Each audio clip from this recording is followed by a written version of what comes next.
All right, well, we're going to go ahead and get started with today's program.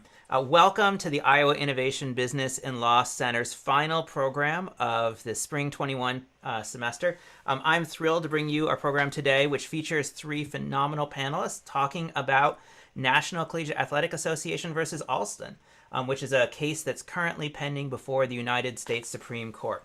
I'm Jason Rantanen. I'm a professor at the University of Iowa College of Law, and I'm the director of the Iowa Innovation Business and Law Center. So today I'm joined by three distinguished speakers who I'm going to introduce in just a moment. After I introduce them, we'll start right in with our discussion about this case, which involves issues of antitrust law and student-athlete compensation. We might also have some time for audience questions at the end. So if you've got a question that you'd really like to ask anytime, you can type it into the Q&A function in Zoom webinar. And if there's time at the end, our panelists will have a chance to answer those questions. So let's go ahead and get started. All right, so our first panelist is Sean Sullivan. He's an associate professor at the University of Iowa College of Law. He teaches and writes in the areas of evidence law, antitrust law, and law and economics. Recent articles that he's written include The Logic of Market Definition with David Glazer in the Antitrust Law Journal, Anti-Competitive Entrenchment in the Kansas Law Review, and Modular Market Definition, which is forthcoming in the UC Davis Law Review. He's also an associate editor on the Antitrust Law Journal. Before joining the College of Law, Professor Sullivan was an antitrust attorney for the Federal Trade Commission. And in addition to his JD, Professor Sullivan also has a PhD in economics from the University of Virginia. So welcome, Professor Sullivan. All right, our second panelist is Dan Matheson. Dan Matheson is an associate professor of instruction and program director of the University of Iowa Sport and Recreation Management Program. He also teaches sports law and baseball salary arbitration as a adjunct faculty member at the College of Law. Before joining the University of Iowa, Professor Matheson worked for the Ncaa as Associate Director of Enforcement and for the New York Yankees as Director of Baseball Operations. So welcome, Professor Matheson. And our final panelist is sports lawyer and college athlete advocate Tim Nevius. Mr. Nevius was himself a student athlete at the University of Dayton before receiving his JD and working as an enforcement investigator for the NCAA. He went on to form a college sports practice at Winston & Strawn in New York, where as co-chair of that practice, he filed and led for a time Alston versus NCAA, the case we're going to be talking about today. Today, Mr. Nevius is the executive director of College Athlete Advocacy Initiative and has his own practice representing college athletes. So welcome, Tim. All right, so Tim, we're going to start with you. So can you tell us what's NCAA versus Alston about? Yeah, so thanks for having me. Appreciate the opportunity to speak with you guys. And you may have gathered that I worked with Dan at the NCAA for a while as an investigator. And Dan served initially as my mentor when I first started off. And so if you don't like anything I have to say, you could probably just point to him. But what's interesting about this, from my perspective, is that I went from helping enforce NCAA rules related to amateurism, recruiting, and otherwise, to then challenging those rules in federal court. And so when I left the NCAA shortly thereafter, I joined Winston & Strawn in New York in their sports practice group and helped initiate and lead this litigation that became the Alston case and is now pending before the Supreme Court. We filed the case 7 years ago, last month. It is a consolidated case in that there were multiple different litigations that were filed around the same time period and then brought together before one court, district court in the Northern District of California. And the case is essentially to challenge amateurism rules. And the theory of which is that under antitrust law, you can't cap compensation in the market for the services of the athletes. And that's exactly what NCAA rules do, is that you have an agreement amongst competitors, those being the member institutions of the NCAA, to limit the amount of compensation that the players can receive for their services to the school in this marketplace. And there's an interesting history that comes along with this that I think Dan will probably touch on. But it is a monumental case in the history of college sports. It's only the third time that the Supreme Court has heard a case related to the NCAA, only the second time in which it's been an antitrust case. And it will largely, it will have a huge impact on deciding not just whether the players can receive some form of additional compensation moving forward, but probably more importantly, the degree to which the NCAA and or its member conferences can regulate what those athletes can receive. Thanks, Tim. Dan, can you tell us from your perspective, what do you think this case is all about? Well, thank you for including me, Jason. I'm happy to be here. And despite Tim's disparaging suggestion, I'm happy to have him along with as well. Really grateful to have you here, Tim, and the perspective that you bring from being deeply involved with this case. To me, this case is, yes, it's about antitrust law issues, but as Tim suggested, it's about NCAA amateurism rules. And to me, I define this case as being about the power dynamics in big-time college athletics and a widening divide between the coaches and the administrators who can be compensated with salaries in college sports and the athletes who under NCAA rules cannot be compensated with salaries.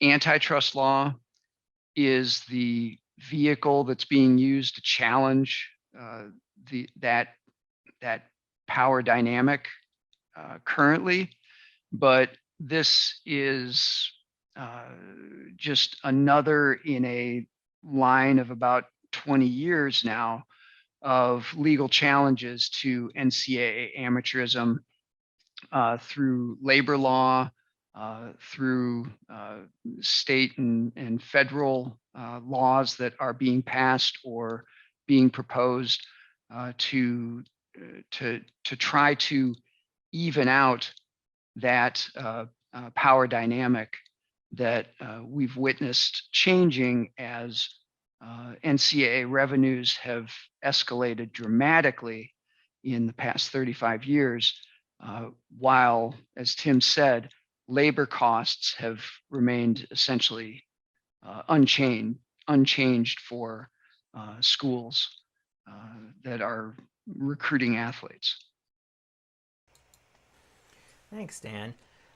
So, Sean, this case is about antitrust. Can you tell us about this case from your perspective? Absolutely. And while I cannot claim any type of mentor relationship with Dan, I too would like to say that if anything I say offends you, please blame Dan for it. You can direct it straight to his email address and he'll handle any correspondence. I understand that there's something about sports in this case, and I'm not exactly clear if this is about hooper ball or tackle ball or what kind of ball is involved, but it's definitely about antitrust. And the implications, the potential exposure of antitrust in this case is hard to overstate. So, whatever the substantive background and whatever the facts or the issues are for the players, antitrust stands here at a position at which, were the court to take either the petitioners or respondents' positions to an extreme, it could dramatically change the way that this area of law works. To adopt wholesale the petitioner's claim would be essentially to reimagine the rule of reason, articulating a standard in which a joint venture could come up with a restriction on trade that would be essentially immune under rule of reason deference to the way that joint ventures choose to organize their operations. Or taken to like the extreme version of the respondent's case, this would be either replacing or altering the rule of reason to incorporate a potentially really strong version of a less restrictive alternative or least restrictive alternative test that would greatly expand the reach of the rule of reason and allow antitrust to reach things that it has not previously been able to do. So, Sean, why don't you start us off then with a little bit of understanding of what the purpose of antitrust law is? So why do we have antitrust law, and what's it trying to do? Well, that would only take about a year or two for me to fully develop. And it's an embattled question. Antitrust is a kind of the normative core of this area of law is contested today. And so the answer that I give might be moot in a couple of years.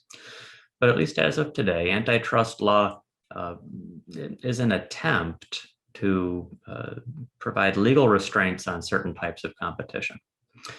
This particular case arises under Section 1 of the Sherman Act. And Section 1 of the Sherman Act says that restraints of trade are illegal, which is not itself very helpful because that would seem to suggest that every contract is illegal. So it's always been understood to mean certain restraints that are too ruinous or injurious to the general public. So, a classic example of this is a price fixing arrangement where multiple sellers agree with each other to raise their prices to consumers.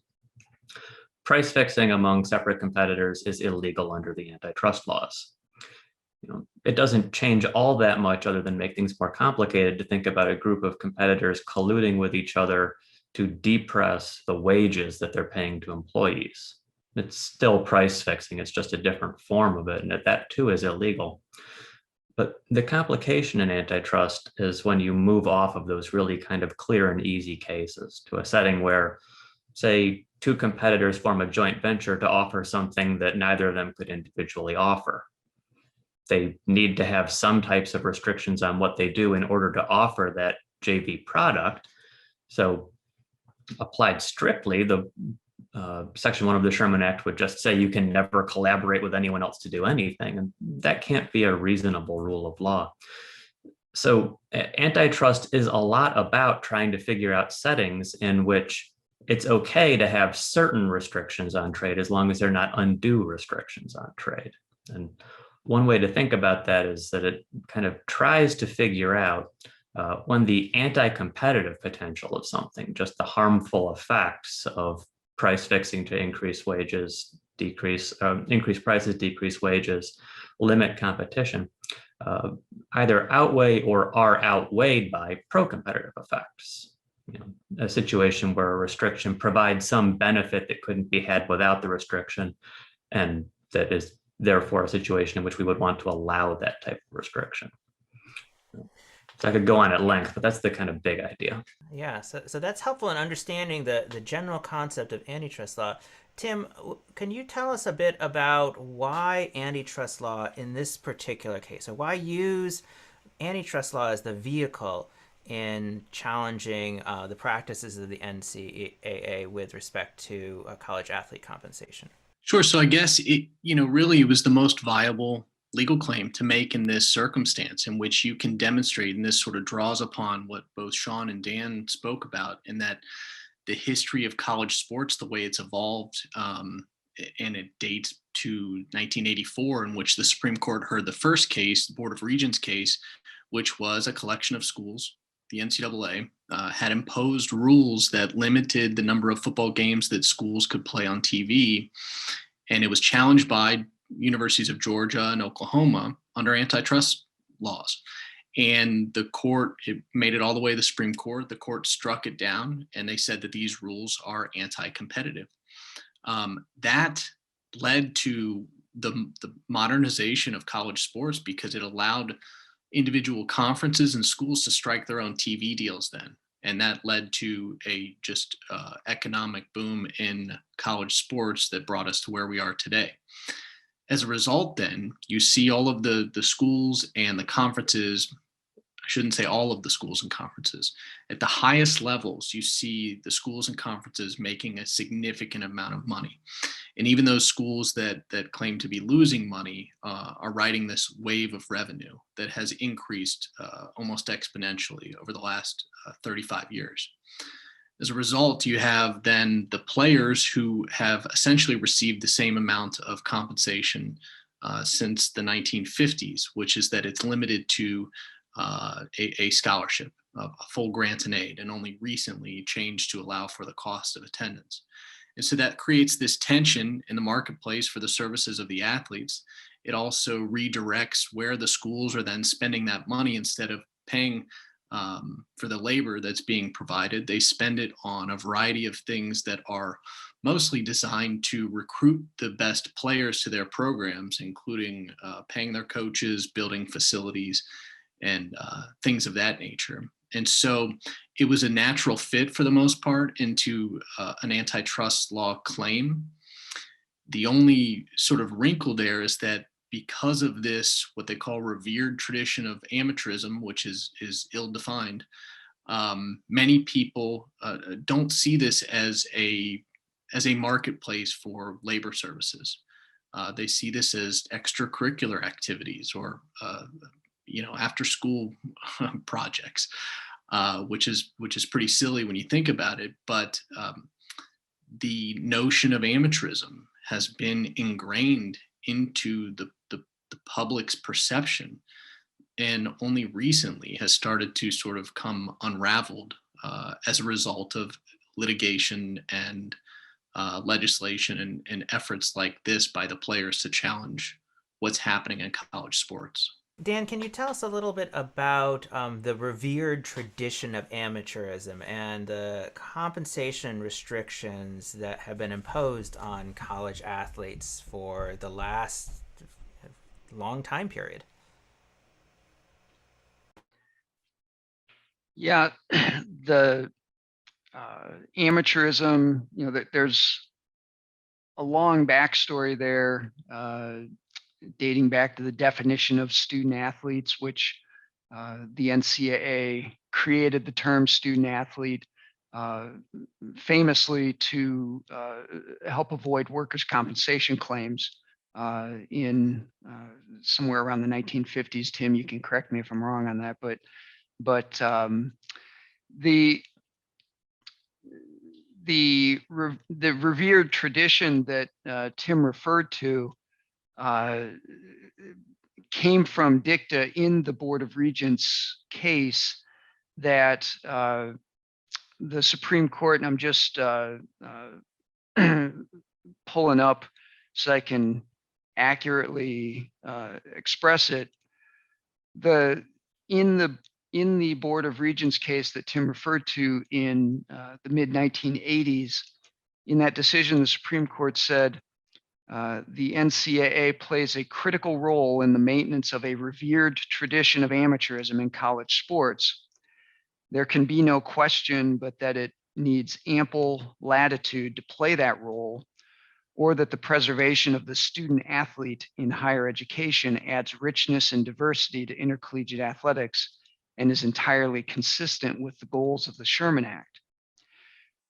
And that was not the subject of the dispute in the Board of Regents case, but has been helpful language that the Ncaa has relied upon in subsequent litigation, including immediately preceding the Alston case, what's referred to as the O'Bannon case, which challenged the Ncaa's amateurism rules as they relate to monetization of publicity rights.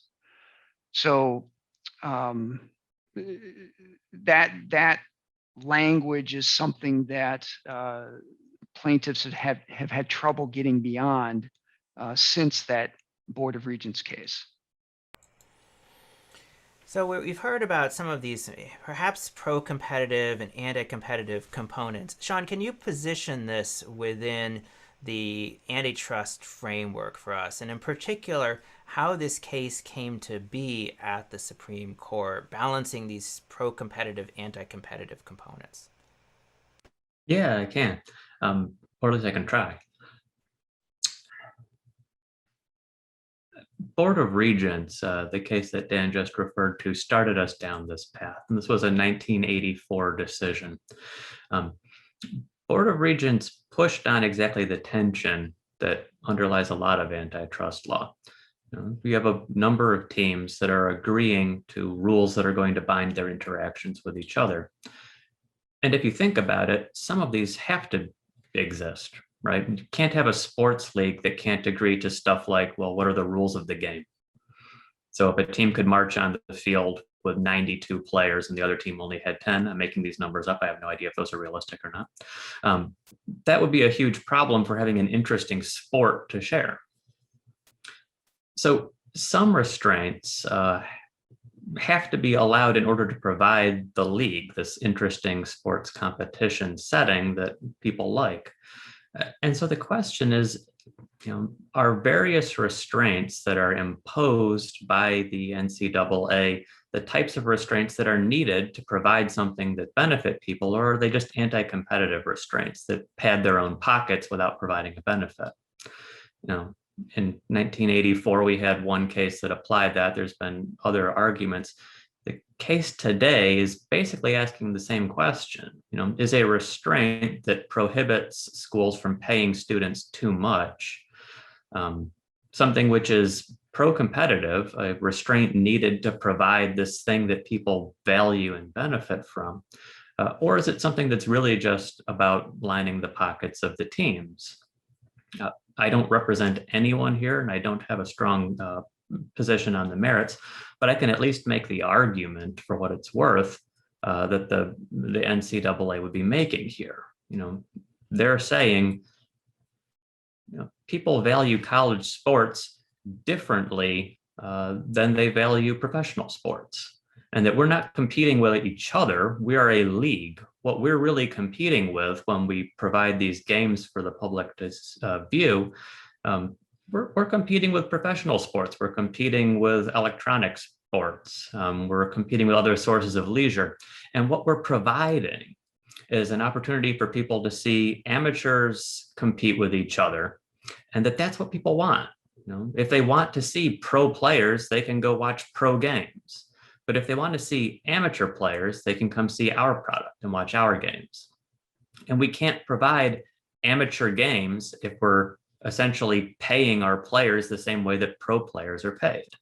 And so, while it might look like we are restraining trade, agreeing that we're not going to pay players more than a fixed amount, the reason we're doing that is in order to provide this product that people want.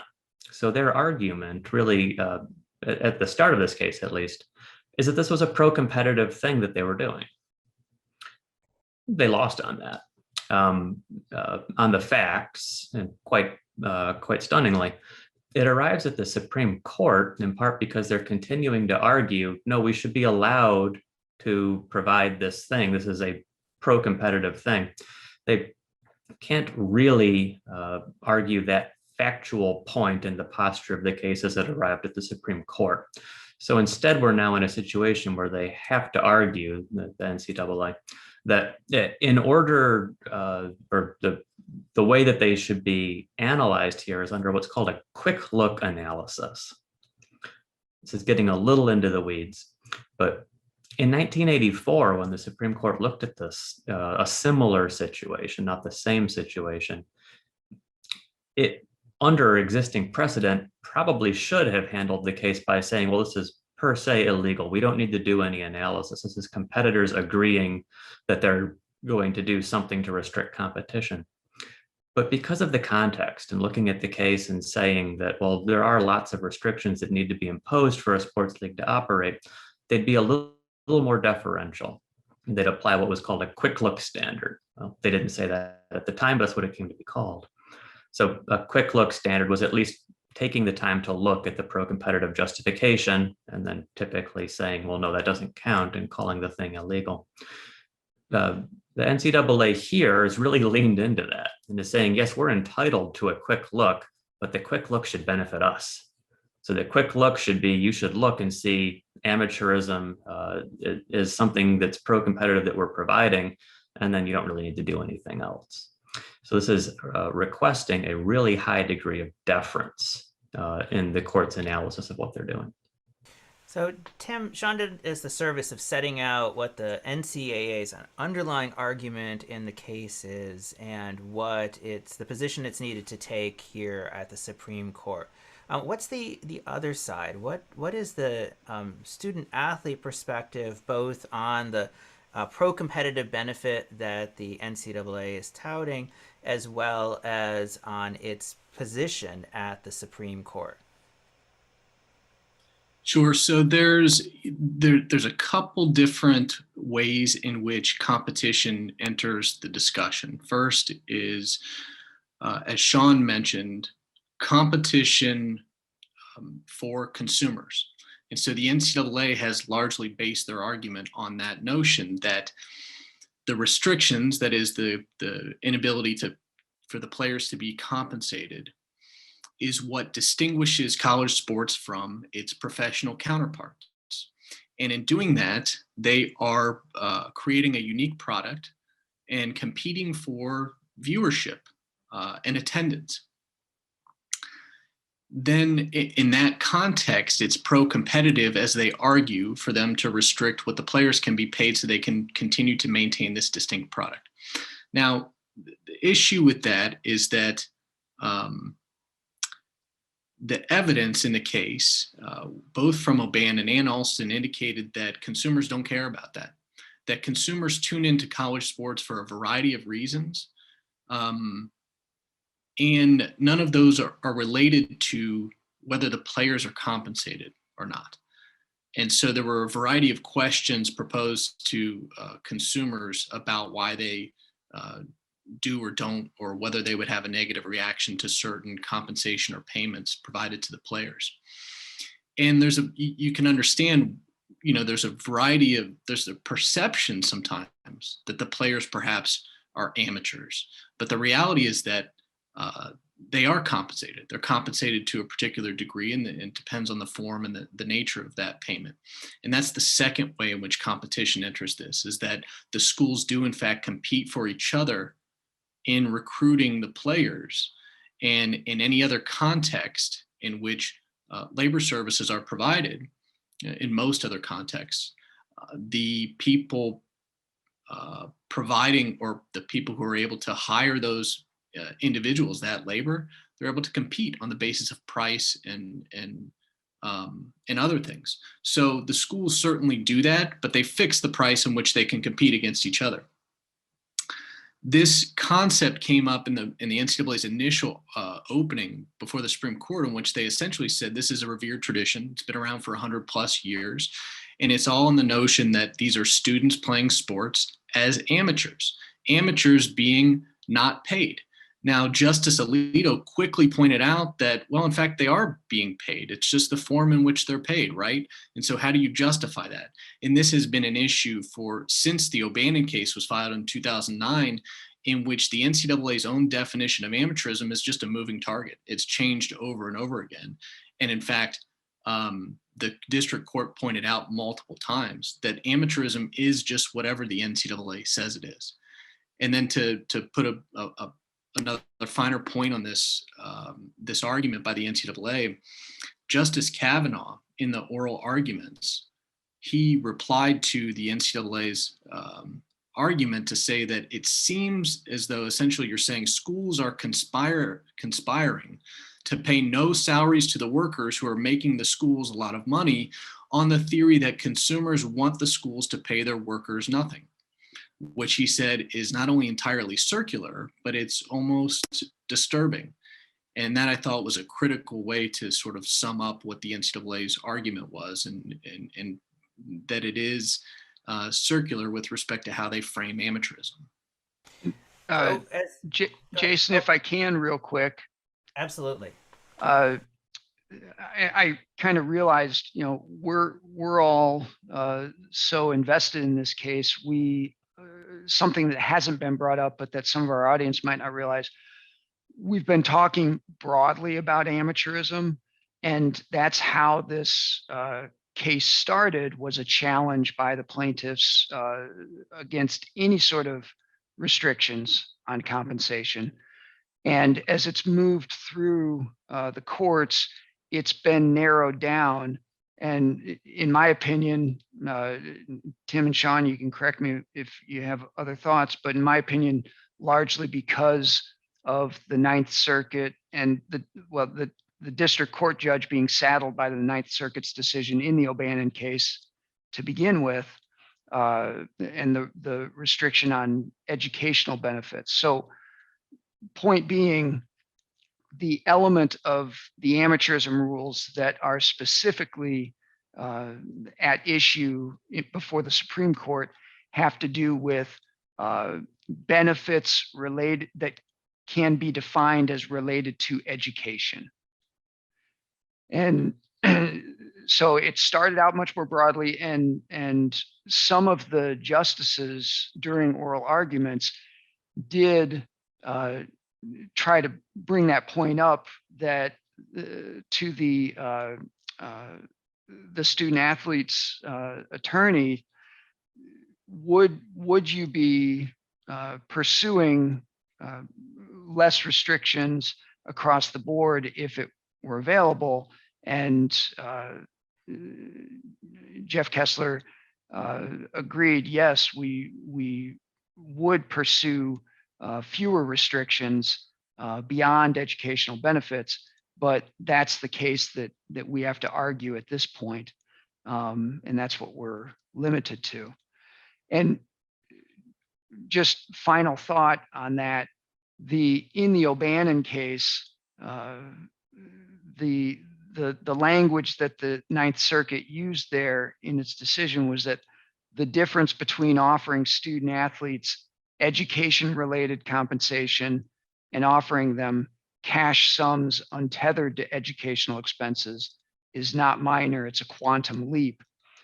That, in my opinion, when the district court judge was hearing the Alston case, she knew that she couldn't go beyond that in considering the Alston plaintiff's much broader request. So this is really a question for all the panelists, which is what is the relief that the plaintiffs, Alston, is seeking in this particular case?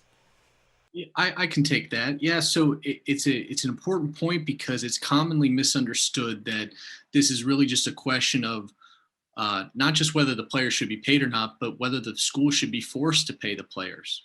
And in fact, that's not an issue here. The issue, the request for relief is effectively to remove the restriction and let the market decide. And so it's the term injunction is used to signify the relief that would essentially strike down the rule that limits what the players can receive from the schools, at which point the schools can actually decide on their own. And so there's nothing that requires any school, even if the players win, if they would have won their original claim request for relief, there's nothing that would have required the schools to pay the players. It essentially removes that restriction. And so with respect to the quote that Dan mentioned, the quantum leap, it's interesting because not only are the players currently compensated in some form, but that quote related to it would be a quantum leap if you paid the players beyond education. That the fact is the rules already allow for that in a variety of ways. And so when the Ninth Circuit mentioned the quantum leap, we had already taken that quantum leap. And it manifests itself in a variety of ways that players can get compensated beyond their scholarship through grants and other benefits, including, for instance, when they go to bowl games or postseason awards, up to several $1,000s for participating with their national team. They get potentially hundreds of thousands of dollars when they participate and place in the Olympics. And so those were examples that were prominent throughout the case.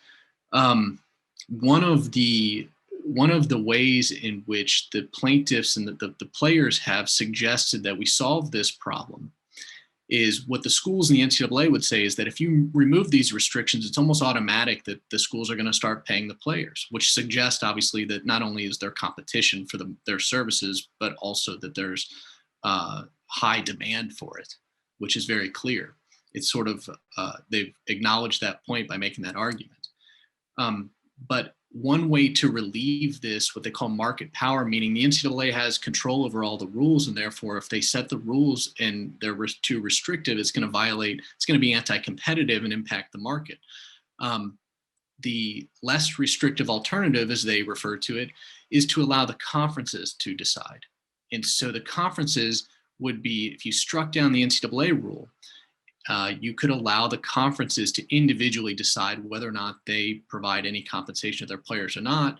And they could, without violating antitrust law, theoretically, set restrictions on whether the players received anything beyond a scholarship or not. So Tim's mentioned the oral argument, which in this case took place just a couple of weeks ago. Dan or Sean, do you have any of your own reactions to the oral argument? Feel free to go ahead, Sean. I was waiting for you. Well, just quickly, I was going back to when we started out, and I talked about the case in my mind is really about the power dynamics and the widening divide between coaches' salaries and how athletes are compensated. That really came out at many different points during questioning by the justices, starting with Justice Thomas. I mean, he just asked flat out of the NCAA's attorney, it seems to me that, and I'm paraphrasing, it seems to me that coaches are already paid like professionals, but you're trying not to pay the players. Can you explain that to us? And it really, I found the questioning to be very much like any sort of, obviously with other legal arguments thrown in there, but much of the questioning sounded like a debate that might occur at any corner pub over whether student athletes should be paid or not. The justices really seemed to recognize the differential in compensation that has grown in the past 35 years. So it might be that the Supreme Court treats the NCAA as sui generis and just handles this case on its own terms. And frankly, that might be an attractive option if the court doesn't want to engage in a broader question.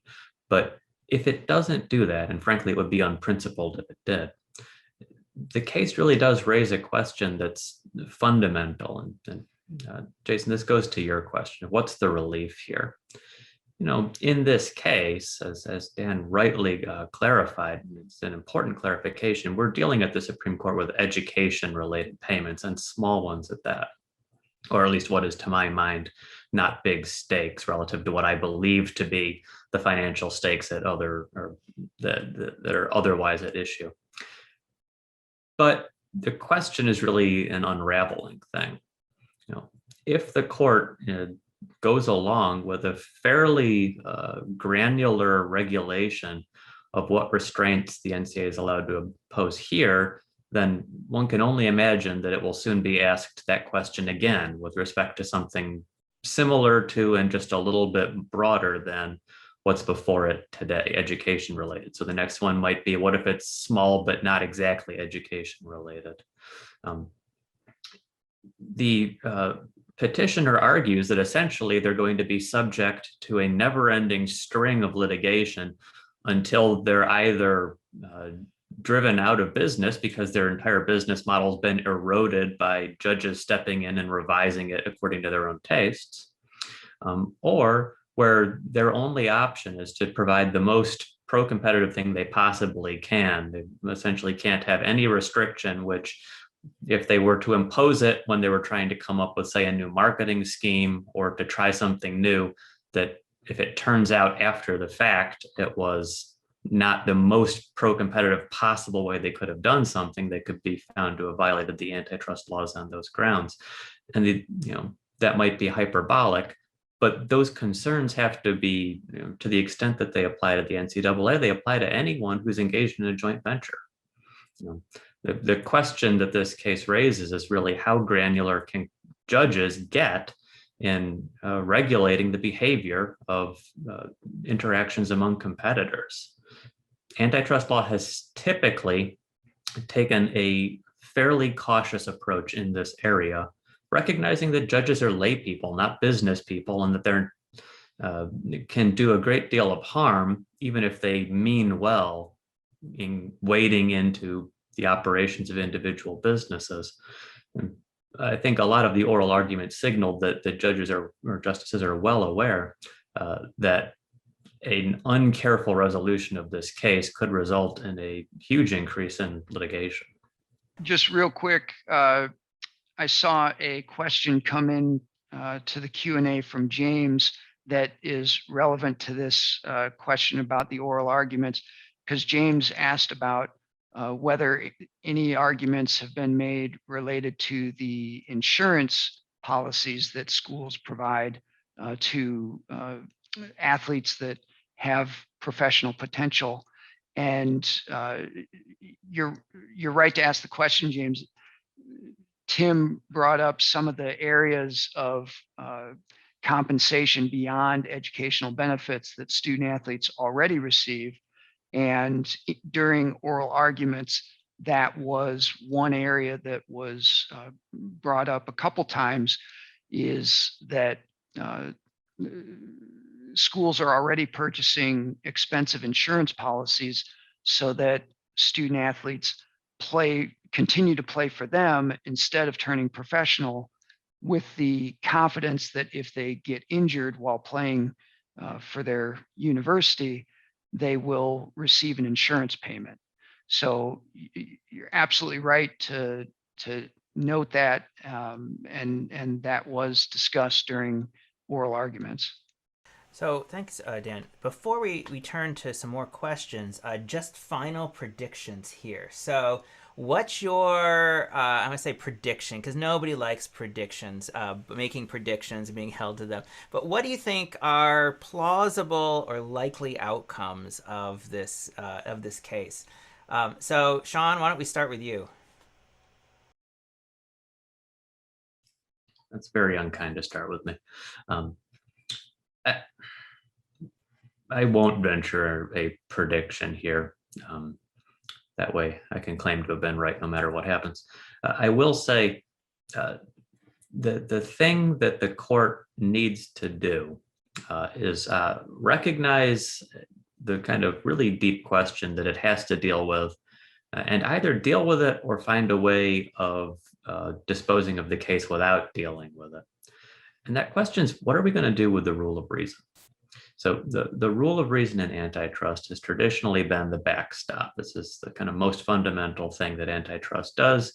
And when we're in a complicated situation today, the answer has been we balance pro-competitive benefits and anti-competitive potential. And something is illegal only if the anti-competitive potential exceeds the pro-competitive benefits. The path that this case has taken in getting to the Supreme Court focuses instead not on ultimately balancing those two things, but on identifying less restrictive alternatives to the approach that the NCAA has taken in this case. The court needs to be aware and address carefully how it's going to handle that less restrictive alternative approach in the context of balancing. Poorly reasoned or a poorly reasoned opinion here could call into question whether balancing still happens, whether a less restrictive alternative can substitute for balancing. By contrast, a carefully reasoned opinion could reconcile these and clarify a lot in antitrust law. So there are high stakes for the kind of fundamental standard of illegality in antitrust law that have to be handled carefully. Dan, what's your prediction or likely consequences of the court's decision here? Well, I think, like Sean, it's beyond me to speculate as to how the case will be decided. I personally believe that the student athletes should prevail in this case. The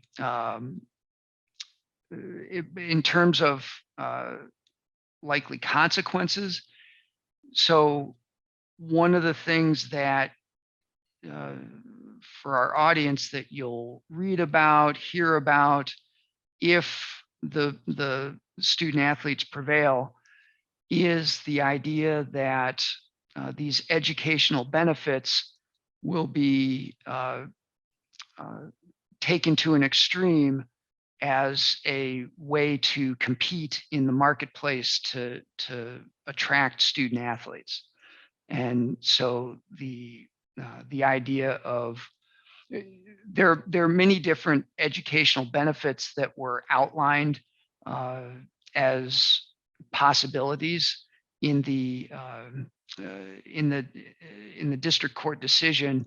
And just to help our audience understand, the injunction describes things like computers, science equipment, musical instruments, post-eligibility scholarships to finish undergraduate degrees or go to graduate school, vocational school payments, tutoring, expenses to study abroad, post-eligibility internships.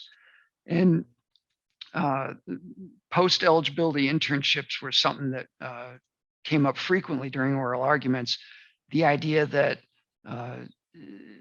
so I guess my point, I'm going on about this, but I think you'll hear a lot if the student athletes prevail about the sky is going to fall in because there's going to become a vigorous competition for student athletes through the use of educational benefits, and the schools that can give the most educational benefits, and some of those might be masked as, you know, $100,000 to do a postgraduate internship and pay the expenses for that, which is really just a thinly veiled payment to come play for us. Those, you're going to hear those types of concerns.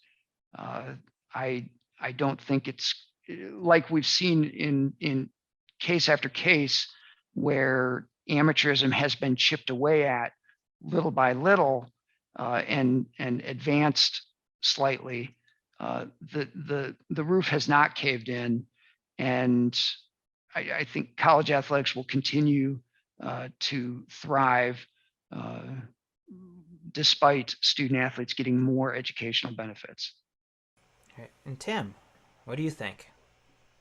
Yeah, so I guess there's no secret that, you know, I helped to initiate and lead this case for a couple of years on behalf of the players. So I'm clearly on the player side. Also filed an amicus brief in the case in support of the players. So I'll be bold and predict a victory for the athletes. It's interesting because the athletes won at both the district court level and then the circuit court level. They did not petition the Supreme Court for review. That was the NCAA.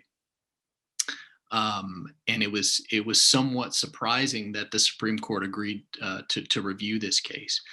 In terms of the relief, that's, you know, anyone's guess. I don't know where they're going to come down on that, and then the lasting impact that it has not only on the regulation of college sports, but as Sean has alluded to, other ways in which this decision could impact joint ventures and businesses beyond college sports. It's a really important decision in that respect. So it's going to be fascinating in the world of college sports. Yeah, and I'll tie this into the name, image, and likeness piece because I know that's on people's mind. No matter what the court decides here, I shouldn't say no matter what, but even if the court, whatever the court decides, it could be impacted by federal legislation, which is under discussion right now. Most of that legislation is related to name, image, and likeness rights, but it touches on how the regulation of the NCAA's regulation will work going forward. And so this case, which started 7 years ago, was all about removing compensation restrictions, NCAA rules, money within the system that the schools can provide to the players. The name, image, and likeness, and that was at a time where name, image, and likeness wasn't even on the table, wasn't even being discussed. And it wasn't until the beginning of 2019 and middle to end of 2019 that California passed their first, the law related to athletes in that state being able to utilize name, image, and likeness rights. That we got to this point where now we have 30 plus states that have proposed or passed legislation on that topic, and now 6 federal bills that have been proposed. So there is a world in which the Supreme Court decides in favor of the NCAA, says that, yes, you have ultimate authority on these issues and can regulate compensation for the players as you wish, which would then allow the NCAA to potentially cap what the players can get, if anything, for name, image, and likeness rights. But federal legislation can override that because the Supreme Court is deciding an issue of federal law that Congress can modify. And so I think we might see that happen. Although what I think might happen is the Supreme Court makes a narrow decision in favor of the players, and we see then state law go into effect, which will conflict with NCAA rules. There could be some legal challenges in that respect before federal legislation moves forward, which we expect potentially to happen at the end of this year. But of course, that's an open question. Even if there's bipartisan support for legislation, there's no guarantee that it's going to pass at all if not in time for the state rules that go into effect as early as July. Thank you all. We have time for about one question. So I think this one's for Dan or Tim. Do you foresee any Title IX impacts resulting from this litigation if the players were to win? I think the question that Ali submitted was whether we foresee any Title IX impacts from NIL legislation. That's a little different question. You're right. Yeah, go ahead with that question. So as far as NIL legislation, if students, no, the short answer is no, Ali. What the rights that student athletes would be receiving to monetize their name, image, and likeness would be private efforts on their own, separate from their relationship with their school.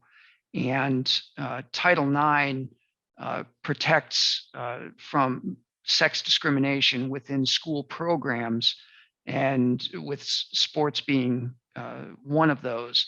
So student athletes being able to monetize themselves as social media influencers or celebrity spokespeople, that would be separate and apart from any sort of benefits that they're receiving from their schools, which would implicate Title IX. And feel free to add on to that, Tim.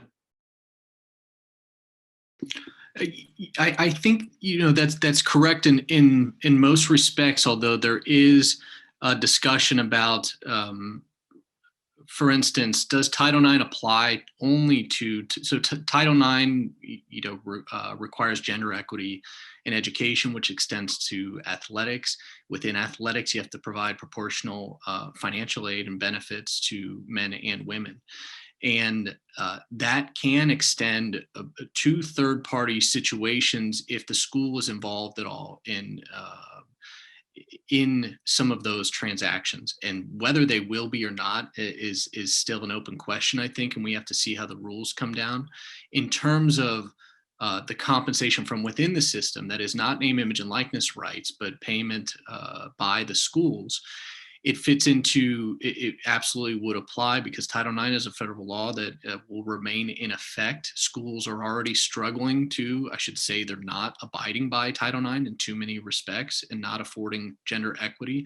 The most recent example of which we saw during the men's and women's basketball tournaments, in which there were different facilities and benefits provided to the players participating in those tournaments. You have to distinguish between what amounts to compensation. If it amounts to compensation, does it fall within the Title IX, or is it related to financial aid?